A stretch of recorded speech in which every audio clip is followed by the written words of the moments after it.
ऊर्ध्वमूल अवाक शाखा है, जो दूसरे अध्याय की जो तृतीय बल्ली थी संभवतः, तो यह विषय हमें मिला था। कल भी हम चर्चा में सम्मिलित थे, पूरी तरह नहीं सुन पाए, कुछ व्यस्तता के कारण कहीं दूसरी जगह थे, और आज भी उपस्थित थे। बीच बीच में कहीं कनेक्ट होता था, कभी नहीं होता था, ये है। तो इस दृष्टि से अब हम जो सबसे पहले इस अर्थ को समझने के लिए, आप लोग तो भी हैं, सब जानते हैं, ऐसा कुछ नहीं है, फिर भी पहले इसका एक सामान्य अर्थ करते हैं, आचार्य शंकर भगवत्पाद क्या अर्थ करते हैं, इसके बाद विज्ञान भाष्य का तात्पर्य क्या है। जब तक हम दोनों को अब सामने नहीं रखेंगे तब तक विज्ञान भाष्य हम केवल पढ़ते जाएं और कुछ न समझ में हमको न आवे, फिर वो दिक्कत हो जाती है। तो देखिए, सबसे पहला जो वो है, आचार्य चरण लिखते हैं, ऊर्ध्वमूलो वाक् शाखा एषोऽश्वत्थः सनातनः तदेव शुक्रं तद्ब्रह्म तदेवामृतमुच्यते तस्मिन् लोकाश्रिताः सर्वे तदुनात्येति कश्चन एतद् वै तत्। बस यही, इसी की व्याख्या आज मैं करूंगा, क्योंकि हमारे में उस सामर्थ्य नहीं कि मैं पूरे श्लोकों की व्याख्या और पूरा एक ही। ये ऊर्ध्वमूल क्या है, विज्ञान की दृष्टि क्या है, आचार्य मोतीलाल शास्त्री जी की दृष्टि क्या है, और हमारे आचार्य भगवत्पाद शंकराचार्य जी की दृष्टि क्या है। अन्य लोगों ने भी इसका इतना बढ़िया वर्णन किया है। आइए उसी प्रसंग को लेकर के, लक्ष्मी जी ने तो इतना जबरदस्त 15 श्लोकों को इतना बढ़िया सार में उन्होंने प्रस्तुत किया, और सारे श्लोकों का भाव प्राण पान अपान ज्ञान, वाह बहुत सुंदर, बहुत बहुत बधाई। उसी तरह सभी लोगों का था। अब हम आते हैं कि भाई आचार्य शंकर भगवत्पाद क्या कहते हैं। देखिए, यह जो वर्णन है, यह संसार विटप का वर्णन है। इसको विश्व विटप भी कह सकते हैं, संसार वृक्ष भी कह सकते हैं। और इसका वर्णन आप देखें, इसका अक्षरशः अनुवाद श्रीमद् भगवद गीता में है, इसका अनुवाद श्री रामचरितमानस में है, इसका अनुवाद श्रीमद् भागवत में है। 3 जगह से मैं इस विवेचन को रखूंगा आपके सामने, और आचार्य शास्त्री जी तो इसका विज्ञान भाष्य करते हैं। कहाँ पर आचार्य की गहरी जो सोच है, वो गुह्य तत्व है। आनंद आ जाता है जब उनके भाष्य को हम देखते हैं। तब देखिए,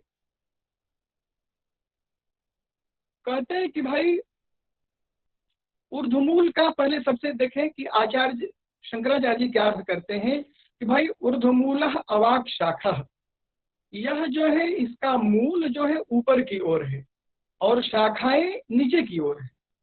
सामान्यतया जो वृक्ष होते हैं उनकी शाखाएं, वह उनकी जो शाखाएं हैं, उनका जो जड़ है, मूल है, वह नीचे होता है, अधोमुख होता है, और ऊपर की ओर शाखाएं होती हैं। लेकिन यह कौन सा वृक्ष है कि भैया इसका मूल ऊपर है और नीचे क्या है, शाखाएं हैं। यह एक विचित्र प्रकार का संसार विटप है, विश्व विटप है। इसीलिए वहां कहा कि भगवान कहते हैं श्री रामचरितमानस में कि संसार विटप नमामहे, वेदस्तुति है, और उस वेदस्तुति में भगवान श्री राम का वर्णन करते करते वेद जो है वर्णन करते हैं कि संसार विटप नमामहे। ठीक उसी को तो पहले हम शंकराचार्य जी के अर्थ को कहते हैं कि ऊर्ध्वमूलः। कहते हैं सबसे पहले प्रश्न यह हुआ कि इसको वृक्ष क्यों कहते हैं, भगवान वृक्ष क्यों कहा गया। तब कहते हैं वृक्ष इसलिए कहा गया कि वृक्षनाथ, कहते जिसका छेदन हो, जिसको काटा जाए, असंग शस्त्रेण दृढ़ेन छित्वा। और आगे आचार्य, मैं भाष्य पूरा तो नहीं बता सकता हूँ, समय बहुत अल्प है, लेकिन उन्होंने कहा कि यह जो संसार है वह केले की तरह असार है। असार है, जैसे केले की पत्ते को छिलते जाइए कुछ भी नहीं मिलता है, उसी तरह यह जो संसार है वह भी असार है। यह आचार्य जी का कहने का भाव है। और ऊर्ध्वमूल क्या है भाई, कहते हैं कि तद विष्णु परमम पदम, वह जो अव्यक्त है वही जो है मूल है। और इसी को विज्ञान भाष्य आचार्य मोतीलाल शास्त्री जी क्षर अक्षर और अव्यय से कहते हैं, अव्यय को उत्तम पुरुष त्वन्य, उसी को अव्यक्त कहते हैं। और एक चीज इतनी बड़ी बात है, गोस्वामी जी उसी बात को कहते हैं अव्यक्त जही श्रुति गाव। श्रुति जो है अर्थात जो वेद है, उस तत्व को, उस पर ब्रह्म तत्व को अव्यक्त कहता है। तो उसी अव्यक्त की चर्चा जो है ऊर्ध्वमूल, तो जो ऊर्ध्व मूल है वही अव्यक्त है। और विज्ञान भाष्य के कर्ता आचार्य मोतीलाल शास्त्री जी भी उसी बात को कहते हैं, वह अव्यक्त है। वह अव्यक्त क्या है? गोस्वामी जी कहते हैं को ब्रह्म निर्गुण ध्याव यही अव्यक्त श्रुति गाव। जिसको श्रुति अव्यक्त कहती है उसे हम निर्गुण कहते हैं। इसलिए दोनों तरह आप श्रीमद् भागवत में भी देखें, यहाँ भी देखें और उपनिषद में भी देखें, उसी को अव्यक्त कहा गया है। क्यों? वही हिरण्यगर्भ है। इसकी इतनी बढ़िया व्याख्या आचार्य मोतीलाल शास्त्री जी ने की है, अव्यक्त जही श्रुति गाव, उसी को अव्यक्त कहा गया है। और कहा क्या भाई? तद विष्णु परमं पदम सदा पश्यन्ति सूर्यः। और अव्यक्त से लेकर के स्थावर पर्यंत जो संसार वृक्ष है वह ऊर्ध्व मूल है, और छेदन के कारण इसे कहते हैं वृक्ष कहते हैं। और क्या है भाई? यह भाष्य में है, शंकराचार्य जी के भाष्य में है, कहा कि यह जन्म है, जरा है, मरण है, शोक आदि के कारण यह अनर्थों से भरा हुआ है। देखिए इसका खंडन बड़ी जबरदस्त विज्ञान भाष्य में होगा, इसलिए मैं आपको सुना रहा हूं, तो इसको ध्यान में बनाए रखिए। और क्या है भाई? यह प्रतिक्षण जो है परिवर्तनशील है। तो जब प्रतिक्षण परिवर्तनशील है तो इसको अनादि क्यों कहा? कहते हैं कि भैया अनादि इसलिए कहा कि यह संसार जो है अनादि से ऐसे ही चला आ रहा है, और प्रतिक्षण परिवर्तनशील है। इसीलिए कहते हैं संसरतीति संसार, जो सरक रहा हो, क्षणे क्षणे अन्नवतामुपैति, परिवर्तनशील है। इसीलिए परिवर्तनशील संसारे में तक कोवान जाए थे।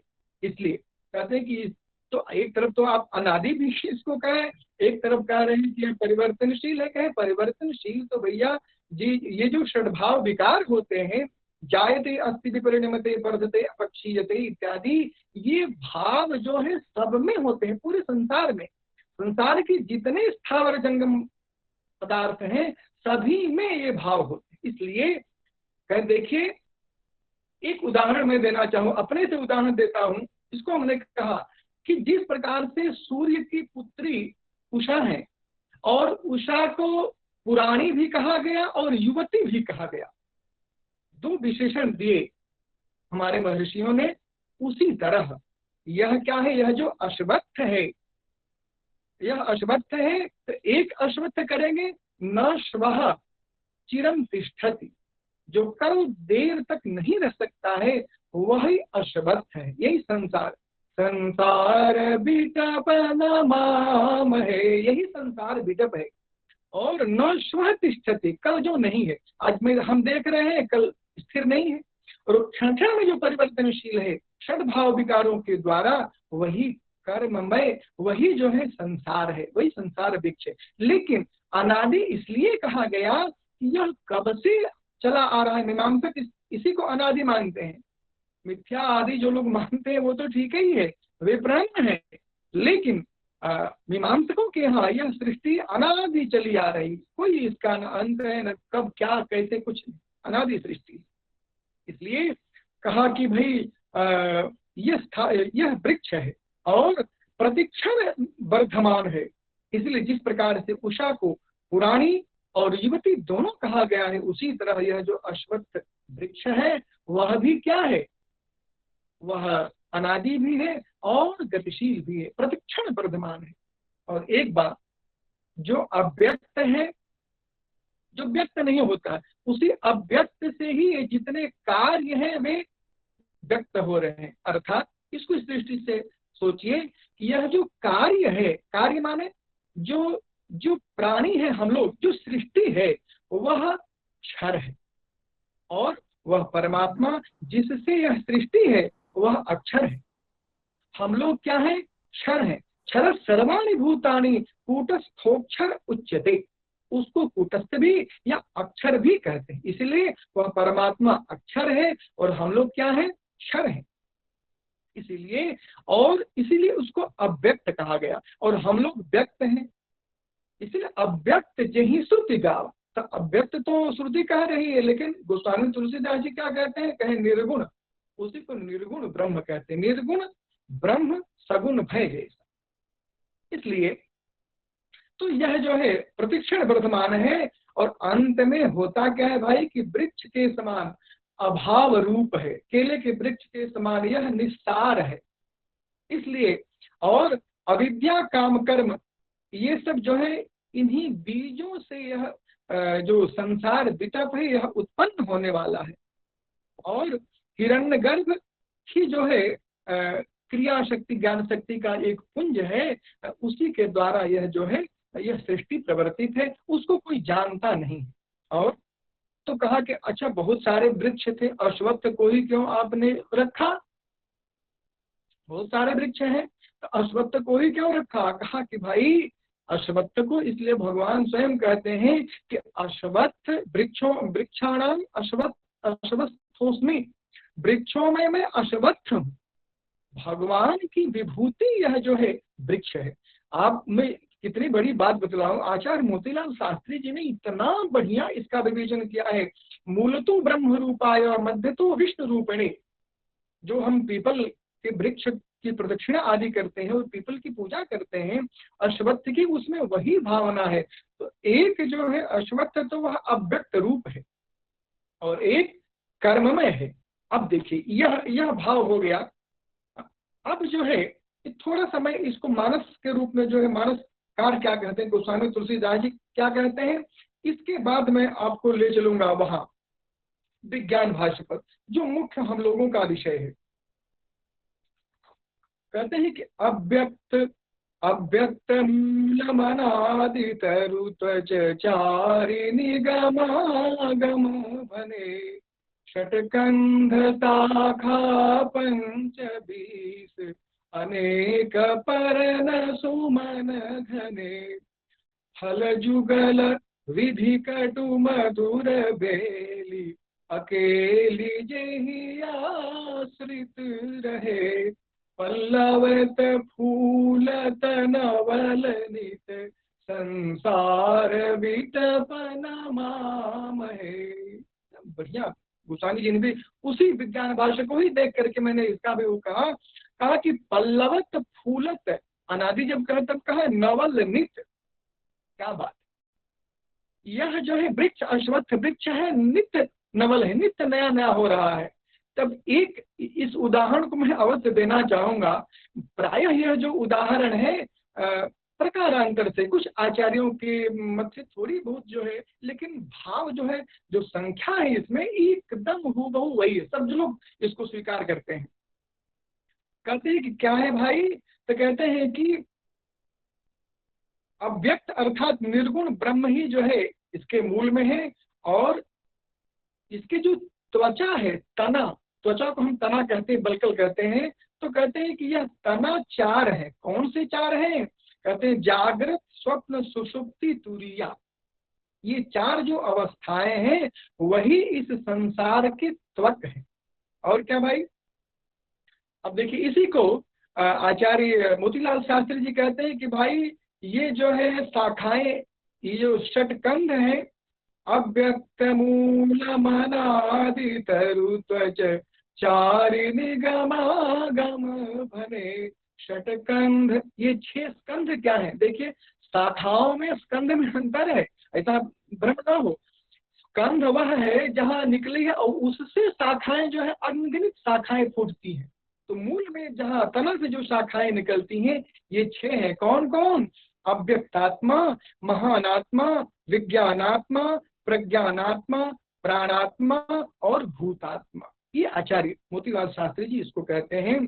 और कहते हैं कि भाई गोस्वामी जी क्या कहते हैं, और श्रीमद् भागवत में क्या कहा गया, कहे भैया ये जो षड्भाव विकार हैं, जायते अस्ति विपरिणमते वर्धते अपक्षीयते विनश्यति, ये जो षड्भाव हैं यही स्कंध है, वस्तुतः यही है। और कहा कि भैया अच्छा ठीक है, तो ये हो गए। अब जो है षटकंध शाखा, तो ये 6 स्कंद है और इनसे शाखाएं कितनी निकली? 25। षटकंध शाखा पंच 20, 5 और 20 25, ये पंचविंशति तत्व है। और अनेक परन सुमन घने। और अब फल की हम लोग चर्चा करें, हम लोग तो फल के बिना नहीं रह सकते हैं। इस संसार का फल क्या है? फल जुगल विधि कटु मधुर। कोई आचार्य शुभ और अशुभ फल है? फल तो 2 ही है, ध्यान रखिए। सब लोगों ने फल दो विफल, उसमें श्रीमद् भागवत में भी मैं उदाहरण दूंगा अभी, वहां भी 2 फल बतलाए गए हैं। तो यहाँ गोस्वामी जी क्या कहते हैं कि फल जुगल विधि कटु, एक कटु फल है, एक मधुर फल है। इसी को आचार्य भगवत पाद शंकराचार्य जी भी कहते हैं कि भाई बहुत बहुत बढ़िया। इतने भाव आते हैं, क्या क्या वर्णन करूं आपसे। कहते हैं कि ये जो है फल क्या है भाई, एक मधुर है, एक कटु है। जो मधुर फल है वह गृहस्थ, हम लोग इसी संसार को क्या समझते हैं, अरे यही अमृत है। और जो वो है कटु फल है, वह जो सुपर्णा सरिता सखाया की जहाँ बात होती है, उसको वो कभी उसको वो नहीं करता। अर्थात वह जो अव्यक्त है, वह परमात्मा है, वह जो ईश्वर है, वह भोक्ता नहीं है, केवल दृष्टा है। और फल का ग्रहण कौन करता है? हम संसारी जीव करते हैं, उसी को अमृत समझते हैं। इसीलिए आचार्य शंकर तो कहते हैं कि जो सन्यासी है वे अमृत फल अर्थात अमृत फल को प्राप्त करते हैं, और जो मनुष्य है वे दुख रूप को प्राप्त करते हैं, दुखालयम शाश्वतम। इस तरह संसार विटप की चर्चा करते हैं कि भाई पत्ते और फूल आदि क्या है? कहें कि विषय मनोरथ दुर्गम नाना। जो विषय है, कामनाएं हैं, हमारी जो इच्छा है, वही पत्ते हैं और वही फूल है। और मीठे और कड़वे यही 2 फल हैं। कहते हैं देखिए एक और बात है, एक बेल है। कहा क्या? फल जुगल विधि कटु मधुर बेली, अकेली जही आश्रित रहे। कहते एक ही बेल है, वह अविद्या, उसको आचार्य शंकर भगवत पाद कहते हैं, उसी को माया कहा गया है। और उसी को जो है गोस्वामी तुलसीदास जी भी कहते हैं माया ही है। माया रूपी जो बेल है वह पूरे संसार को व्याप्त, ये जो संसार रूपी जो बिटप है, इस बिटप में एक ही अकेले पर्याप्त है, और वही उसी पूरे बिटप को वह घेर करके रखी हुई है। इसलिए फल जुगल विधि कटु मधुर बेली, अकेली जेहि आश्रित रहे। उसी के आश्रित पूरा संसार है। और क्या? पल्लवत फूलत नवल नित, संसार बिटपन माम है। यह प्रतिदिन जो है इसमें पुष्प लगते हैं, पल्लवत फूलत, और यह नया, और ऐसे संसार बिटप को हम नमस्कार करते हैं। देखिए यही यही तत्व जो है, यही तत्व श्रीमद् भागवत में भी, मैं केवल संकेत करूंगा, मैं अधिक वर्णन नहीं करूंगा, समय भी हो रहा है। तो कहा द्वे अस्य बीजे शतमूल स्त्रिनालम, पंचस्कंध पंचरस प्रसूति, स एष संसार तर पुराण। श्रीमद् भागवत में उद्धव जी को भगवान उपदेश कर रहे हैं। स एष संसार तर पुराण, कर्मात्मक पुष्प फले प्रसूते, दशैक शाखो द्विषुपर्ण नीडस्त्रिवल्कलो द्विफलोरक प्रविष्टः, अदंति चैकम। खाता कौन है इस फल को? अदंति चैकम फलमस्य गृध्रा, उसको गृध्र बना दिया आचार्य बादरायणी ने। अदंति चैकम फलमस्य गृध्रा, ग्रामे चरा एकमरण्यवासाः। कहते भैया वो भी श्रीमद् भागवत में भी आया है कि यही 2 बीज है इसके, पुण्य और पाप। अंकुर क्या है? सत्वरजतम 3 अंकुर है। पंच स्कंद है, जो ये क्षितिजल पावक गगन समीरा पंच तत्व है। शब्द स्पर्श आदि जो है ये उत्पत्ति है। एकादश इंद्रियाएं ही इसकी शाखा है।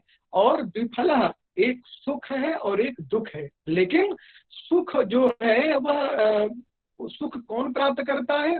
कहते सन्यासिनः खादन्ति। और दुख रूप जो फल है वह कौन? गृहस्था खादन। ये जो है इस प्रकार से रामचरितमानस में और अत्यंत स्पष्ट ऊर्ध्वमूलमद शाखामश्वत्थम प्राहुरभ्यम छंदांसि यस्य पर्णानि यस्तम वेद स वेदवित् अधश्चोर्ध्वम प्रसुतास्तस्य शाखा। ये चारों जगह जो है इसी संसार तरु का, संसार विटप का वर्णन है। ये एक दृष्टि हो गई हम लोगों की। अब देखिए कहाँ जो है गूढ़ चीज को कहाँ बतलाते हैं आचार्य मोतीलाल शास्त्री जी, उस पर हम विचार करेंगे। वे कहते हैं कि भैया देखिए ऊर्ध्व और अधः में बड़ा झगड़ा है, ऊर्ध्व और अधः। कह ऐसा बताइए, विज्ञान भाष्यकार मोतीलाल शास्त्री जी कहते हैं ऊर्ध्व का अर्थ यहाँ ऊपर और अधः का अर्थ नीचे नहीं है। ऊर्ध्व का अर्थ क्या है और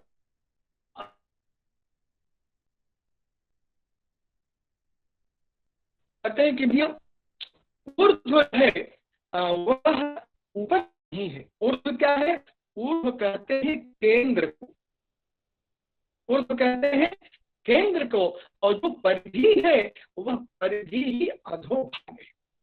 और इस ऊर्ध्व भाग में वह ब्रह्म है और जो अधोभाग है वह कर्म है।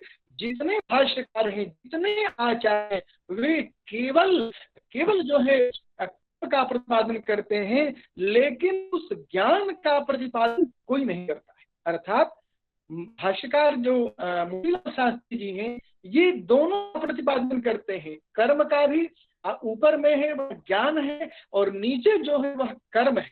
तो ब्रह्म अश्वत्थ और कर्म अश्वत्थ इन दोनों का वर्णन करते हैं। लेकिन अन्य जो आचार्य हैं वे केवल संसार कर्म का ही प्रतिपादन, कर्म अर्थ का वर्णन करते हैं, ज्ञान अश्वत्थ का वर्णन नहीं करते हैं। ये विलक्षण बात जो है मोतीलाल शास्त्री जी कहते हैं विज्ञान भाष्य में।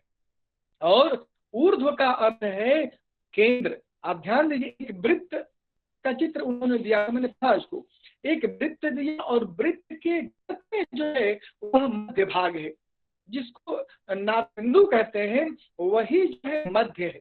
जैसे श्रीमद् भागवत कहते हैं जो दशम स्कंध है वह भगवान हृदय है, मध्य है, केंद्र है। उसी तरह केंद्र क्या है? वह ऊर्ध्व है और वही आनंद है, वही आनंद लोक है। और क्या है इसके बाद ये जितनी शाखाएं, जितना जो कार्य है, अधोभाग है, वह कहते हैं यह कर्म है। अरे भैया पूर्व मीमांसा भी तो यही प्रतिपाद्य है। पूर्व मीमांसा प्रतिपाद्य है धर्माख्यम विष्णु मीमांसा का प्रयोजन वह कर्म का ही प्रतिपादन करती है।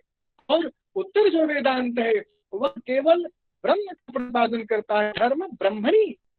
तो धर्म और ब्रह्म, यही धर्म और ब्रह्म का प्रतिपादन मीमांसा प्रतिपादन मीमांसा शास्त्र करती है, और इसी कर्म और ब्रह्म का प्रतिपादन ब्रह्म अश्वत्थ और कर्म अश्वत्थ का प्रतिपादन आचार्य मोतीलाल शास्त्री करते हैं। इतनी बड़ी गूढ़ दृष्टि है। इस प्रकार से जो है और कहते हैं कि भैया यह जो है उनका प्रारंभ कहाँ से होता है? कहे वही जो ऊर्ध्व है, अर्थात जो जिसे हम अव्यक्त कहते हैं, वह और प्रारंभ कहाँ से होता है? अधोभाग कहाँ से? कहते पृथ्वी, पृथ्वी से चंद्रमा, चंद्रमा से सूर्य, सूर्य से परमेष्ठी, परमेष्ठी से स्वयं इत्यादि लेकर के एकदम आनंद। अरे आप दूर न जाएं, आप केवल पंचकोशों को भी देख लें तो अन्न आनंदमय कोश तक की जो यात्रा है, यही संसार जो है